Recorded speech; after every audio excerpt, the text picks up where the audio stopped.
Hey guys, I went to see Amazing Spider-Man 2 and on Friday in 3D, and I was really glad I did because usually, as a person with wears prescription glasses, wearing 3D glasses on top of prescription glasses does not exactly make the theater going experience worthwhile, let's say.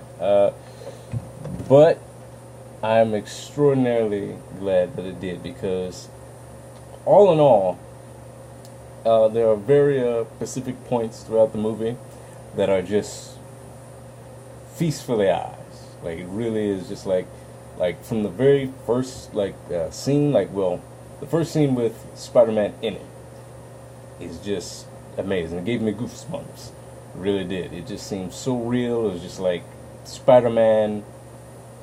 Just like it was awesome. It was amazing. Is what it was. It was amazing. So let me get to a few bullet points that I have right here.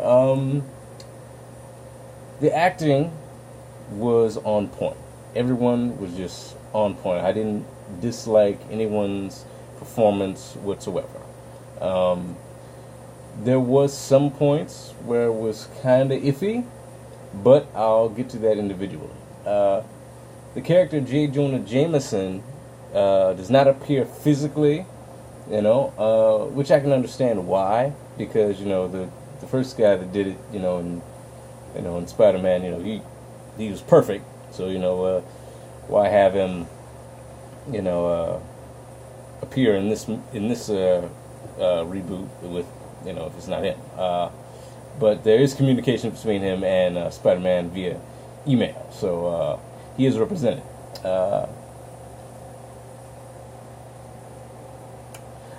like that this movie seemed really balanced. It was a nice, fun balance between the funny, the very serious points in the movie, and also, very emotional and very touching moments throughout the movie that I think that a lot of people could relate to. So particularly with the character Gwen Stacy and Peter Parker.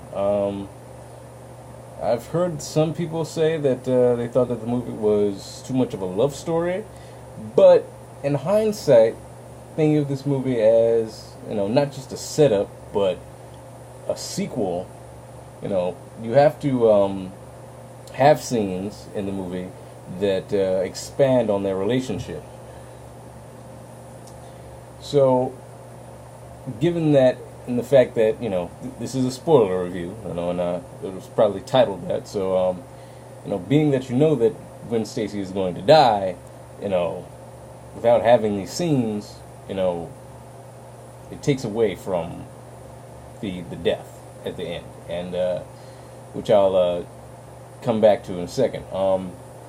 Pacing of the movie, I thought was at first I thought it was a little fast, and then other times slow, but throughout the course of the movie, I thought that it was pretty much near perfect. I thought it was very balanced. Again, this is a setup movie,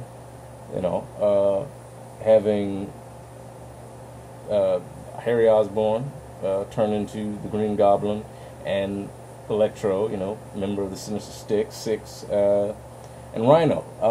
I will say, if you are a huge fan of Rhino, you may be disappointed because he is not in this movie for very long, although he does appear at two sections of the movie.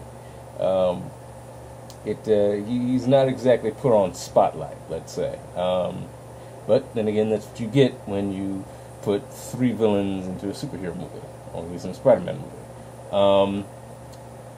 I thought that Jamie Foxx as Electro was very well done. I really enjoyed. I believe he brought his because he's a comedian. I do believe that he brought his comedic touch to the film, which was really great. A tad cartoonish, but again, it's nothing that takes away from the film as a whole. I think perhaps there should have been a little bit more to the character. Like maybe they sort of delved into the character a little bit more.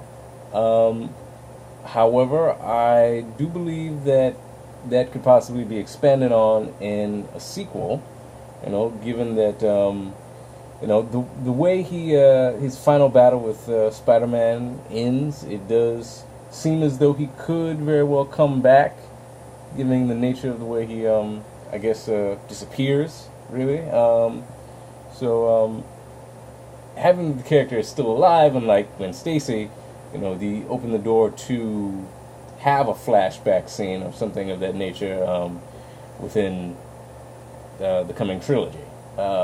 Same with the Green Goblin, Harry Osborn, which again, Dane DeHaan, just I loved his Harry Osborn. It was pretty much perfect. I gotta say, I loved every second that it was on screen, especially with Peter Parker, and just seeing their friendship, and it was definitely a highlight. Again, there was throughout the movie there was a nudge at New York Comic Con. Me being con-goer, I appreciate that, and towards Johns Hopkins. If you're from Maryland or Baltimore, you know that Johns Hopkins, is a very well-renowned hospital, here in America, and they mentioned that at one point in the movie, which I thought was particularly interesting, but pretty cool.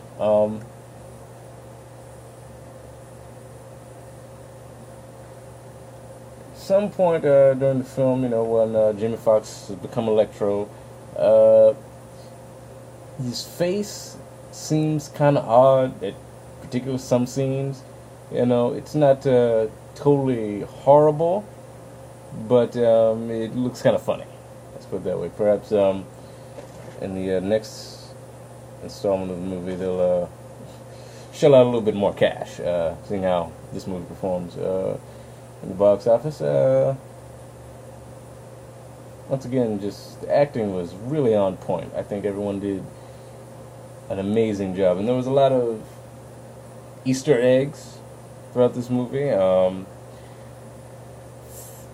Black Cat pseudo appears, the Doctor from I believe the animated series of Spider-Man. He was mentioned as well. So this is really a real good setup movie for, it's really just, learning the character of Peter Parker, with the origin story, and then this is the setup, and then the next one will be the big payoff, a lot like the Avengers, It takes time, to really delve into the character of Peter Parker and, Aunt May, and the people around him, for you to, build this universe that is completely separate from the other Marvel movies and titles. So I think they do that beautifully. I think they do it really well, and I personally didn't have too much of an expectation for this movie coming in. I did like the first one, thought it was, redundant, of course, but it was, all in all, I think the best rendition of Spider-Man on film that we've seen in the past decade, basically. At least since, Spider-Man 2, which had one villain. But let's not nitpick or be sticklers for source material. The scenes with Peter Parker and Gwen Stacy were not too cheesy, I think. They were cheesy, and, sort of a love story kind of way, this couple, that kind of break up and make up. But I think in a relatable way, which I think is why her death at the end of the movie is very impactful, because I actually got quite choked up, and I knew she was going to die. I thought she was going to die in the very first movie, and just like I know, they knew she was going to die. They were telling us that before the movie came out. But even seeing it coming, after watching this movie, it was really impactful. And I think that was only because of the scenes with her and Peter, throughout the film. And even after that, when just to the very end of the movie, I think it leaves you with that feeling of a superhero movie, and then almost Nolan-esque, I guess, even Batman, The Dark Knight way, and at the same time, hopeful, like the Avengers, very superhero movie. So I think it was a really good balance throughout this movie, and I would definitely recommend this. I'd put this movie over even Captain America right now. I really would, and I mean that because it has that balance of just something for everybody really. And side note, there's no after credit scene related to Spider-Man. There's the X-Men trailer, but there's nothing pertaining to Spider-Man. And I watched the whole thing. The lights came on and all that. So don't waste your time. But yes, I think that's all. Yes. So I give this movie a 9.5 out of 10. I guess and a 5 out of 5. So really great movie. Definitely recommend it. Watch this movie in 3D. You'll be glad you did.